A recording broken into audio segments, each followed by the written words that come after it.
আমরা আজকে যে বিষয়টা নিয়ে কথা বলবো ওটা হচ্ছে আমাদের এই এলওপিতে, এটা হচ্ছে গ্রাউন্ড ফ্লোরের এলওপিতে এই সুইচটা শর্ট হয়ে আছে। এই সুইচটা শর্ট হয়ে আছে, এটা কোনো কারণে কাজ করতেছে না, অটোমেটিক নিজে নিজে অ্যাক্টিভ হয়ে যাচ্ছে। তো তৎক্ষণাৎ আমাদের কাছে আরেকটা সুইচ ছিল, যেটা হচ্ছে আপনার এই সুইচের যে ডায়া, এই ডায়া থেকে ছোট ডায়া, তবে সুইচ কাজ করে, ইভেন নতুন সুইচ।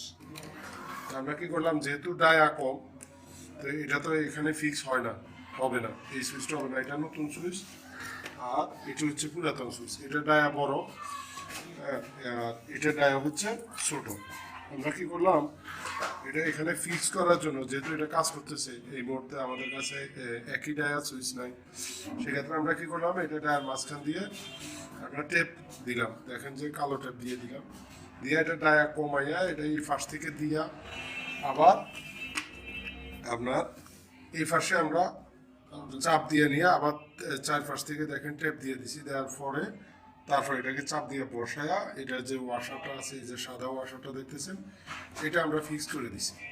ফিক্স করার পরে এখন আর এটা কোনো কারণে যে দিক থেকে আপনি প্রেশার দেন এটা পড়বে না, দুই দিক থেকে ভালোভাবে টাইট করে ধরে আছে, কারণ দুই পাশ থেকে ট্যাপ দেওয়া আছে এবং ওয়াশারের কারণে ট্যাপগুলো লাগে আছে। আমরা এখন দেখব যে আমরা সুইচটা লাগাইয়া কাজ করতে গেছি কিনা, বা গ্রাউন্ড ফ্লোরে এখন আর কোনো কারণে দরজা অটোমেটিক দাঁড়ায় থাকতেছে কিনা। আর এখানে আর একটা বিষয় হচ্ছে, আমাদের এই যে পুরাতন সুইচ আর নতুন সুইচ, পুরাতন সুইচ আর নতুন সুইচের ওয়ারিং কিন্তু একই। হ্যাঁ, প্রথমে হচ্ছে এখানে যে আমরা লাল কালারটা দেখতেছি সুইচের পাশে, এটা হচ্ছে প্লাস, এখানেও লাল কালারটা D1 প্লাস, এখানেও D1 প্লাস, আর D2 হচ্ছে মাইনাস, এখানে D2 মাইনাস, আর K1 K2 সুইচিং, ওইখানেও পুরাতনটা তো K1 K2 সুইচিং। জাস্ট আমরা কি করলাম, সুইচটা বসানোর ব্যবস্থা করে ডায়াটাকে টাইট করে নিয়ে, ছোট করে নিয়ে কম ডায়া সুইচটা এখানে বসায় দিলাম। এখন আমরা কানেকশন করব। যে আমরা এখন কানেকশন করলাম, আমাদের লিফটের ডোর ক্লোজ আছে, এবার আমরা এটা প্রেস করি, ডোর ওপেন হয়েছে। ইভেন এলইডি নির্দিষ্ট সময় পরে বন্ধ হয়ে গেছে।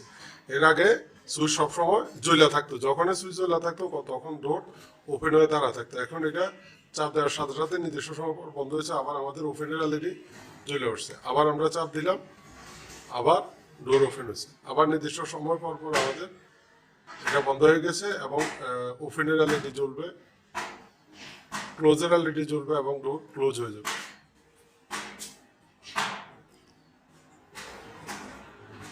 আমরা আবার ট্রাই করে দেখি। এখন হচ্ছে লিফট উপরে চলে গেছে, আমরা কল দিলাম, কলে আছে, দেখি লিফট উপর থেকে ঘুরে আসার পরে কল কাটে কিনা। এখন আমাদের লিফট আসতেছে, আমরা চাচ্ছি যে আমাদের লিফটটা এই ফ্লোরে, গ্রাউন্ড ফ্লোরে আসার পর পরই ফুট সুইচের এলইডি বন্ধ হয়ে যাক এবং ডোর ওপেন হয়ে আবার ডোর নিচে নিচে ক্লোজ হোক, তাতে আমরা বুঝবো গ্রাউন্ড ফ্লোর চলে আসছে, ফুট সুইচের এলইডি বন্ধ হয়েছে, ডোর ওপেন হয়েছে। এখন এটা যদি অটোমেটিক ক্লোজ হয় আর এলইডি জ্বলে না ওঠে অনাকাঙ্ক্ষিতভাবে, তাহলে আমরা বুঝবো যে আমাদের সমস্যাটা ছিল এই এলওপির ফুট সুইচে, ইভেন আমরা সমস্যাটা সমাধান করতে সক্ষম হয়েছি।